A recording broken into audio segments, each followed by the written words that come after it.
बंगला विकल्प राजनीति वाला गुमनाम पोस्टर शहर में लगा मिला है, जिससे लोकसभा चुनाव से पहले इस पोस्टर को लेकर राजनीतिक माहौल गर्म हो गया है।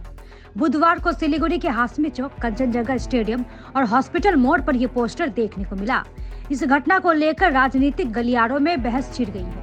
इस पोस्टर कांड को लेकर तृणमूल और भाजपा एक दूसरे पर उंगली उठा रहे हैं।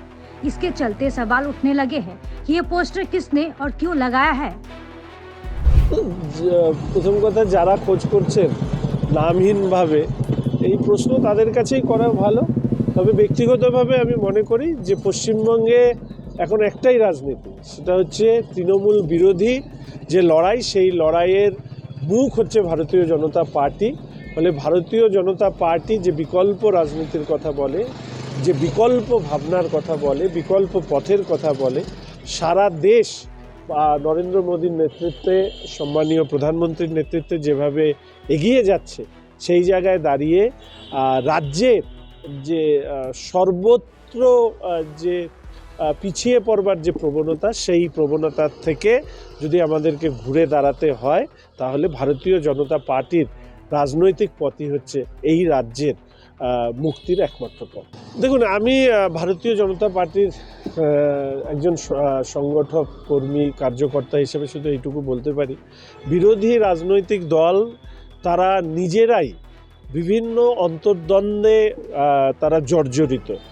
এই দলটি প্রথম থেকেই আমরা বলে এসেছি, এর কোনো রাজনৈতিক আদর্শ বা মূল্যবোধ নেই।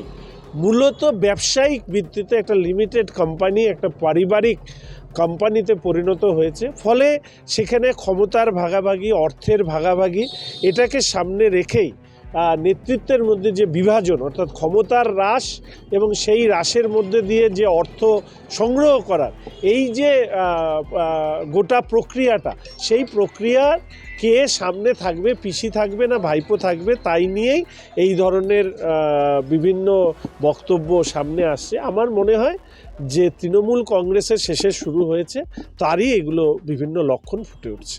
দেখুন, আমি তো বললাম যে আমাদের ভারতীয় জনতা পার্টির রাজনীতিই হচ্ছে এই রাজ্যের মানুষের যে বর্তমান পরিস্থিতি, তার মুক্তি ভারতীয় জনতা পার্টি দিতে পারে।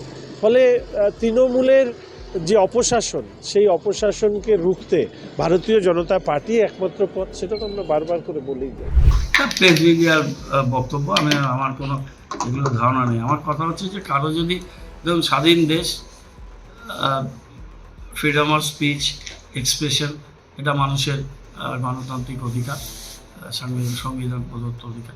কেউ যদি এই ধরনের মন্তব্য মানুষের সামনে আনতে চায়, তার তলায় তো সেই সংগঠন বা সেই ব্যক্তি তার নাম দিয়ে নিজেকে আত্মপ্রকাশ করা উচিত। আত্মপ্রকাশ না করে, কোনো কিছু নাম না দিয়ে পরিচয় গোপন রেখে যখন করা হয়, তখন মনে হয় যে তার মধ্যে অন্য কোনো উদ্দেশ্য কাজ করে। এবং সেই উদ্দেশ্যটা এখানে একটা ক্ষেত্রেই কাজ করতে পারে, যে একটা কনফিউশন তৈরি করে দেবে। এবং সেই কনফিউশনটা বেঙ্গলে তৈরি করার জন্য কে লাভবান হবে, সেটাও দেখার বিষয়। এবং সেই ক্ষেত্রে বিজেপি ছাড়া তো আর আমরা অন্য কাউকে এই মুহূর্তে রিমোট পসিবিলিটি দেখতে পাচ্ছি না। বিজেপি নানান কৌশল তারা নেবে। পার্লামেন্ট ইলেকশন যত আসবে এগিয়ে, ততই নানান ধরনের প্রচার, অপপ্রচার ইত্যাদি চলতে থাকবে। এটা বিজেপির কোনো নতুন ধরনের কৌশল হতে পারে, কিন্তু এটা আমি আমার আইডিয়াস থেকে বলছি।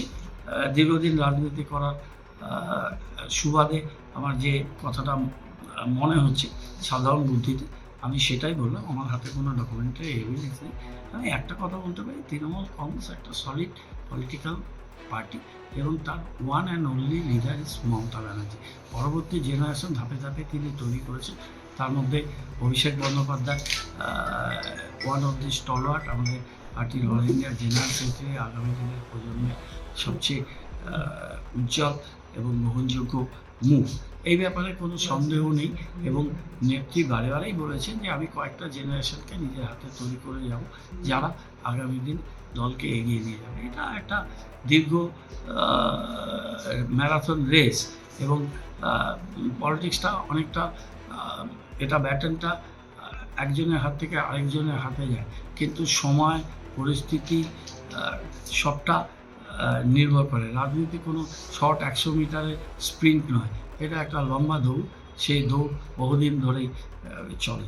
সুতরাং তৃণমূল কংগ্রেস এই সিস্টেমের মধ্যে চলে। তৃণমূল কংগ্রেসের মধ্যে কোনো কিছু ব্যাপার নেই, এখন অন্য কোনো ইস্যু নেই দেখে এই ইস্যুগুলোকে শুধু ভেস্টেড ইন্টারেস্টেড কিছু পার্সনস তারা এগুলোকে হাওয়ায় ভাসিয়ে দেয়। এর কোনো বাস্তবতা নেই, এর কোনো সাযুজ্যও নেই। The one and only Mamata Bandyopadhyay, সেখানে কোনো প্রশ্ন উঠবে না, কোনো কথা উঠবে না। সারা দেশের সবচেয়ে গ্রহণযোগ্য নেত্রী এগেস্ট নরেন্দ্র মোদীজি, সেটা হচ্ছে মমতা বন্দ্যোপাধ্যায়। সেটা ভারতবর্ষের যে কোনো কোনায় যান, প্রত্যেকটি মানুষই সেই কথা বলবে। সুতরাং এই সমস্ত নিয়ে অর্থহীন প্রলাপ বকার কোনো মানে হয় না। আর নতুন প্রজন্মের লিডার হিসাবে অভিষেক বন্দ্যোপাধ্যায় নিজেকে তৈরি করেছেন, সুতরাং সেই ক্ষেত্রেও কোনো প্রশ্ন আসছে না। সুতরাং কোনো ক্ষেত্রে কোনো বিরোধ নেই। বিরোধ যদি তারা দেখতে চায় এবং দেখে খুশি হয়, তাদেরকে তো অখুশি আমরা করতে পারি না, কিন্তু তাতে কোনো লাভ হবে না। ছাপমার তেলও পড়বে না, লাভ হবে না। 50,000 लोगों को अपनी मंजिल से है जोड़ा और नई उत्साह के साथ आए हैं फिर से थामने आपका हाथ। श्री शांति होंडा।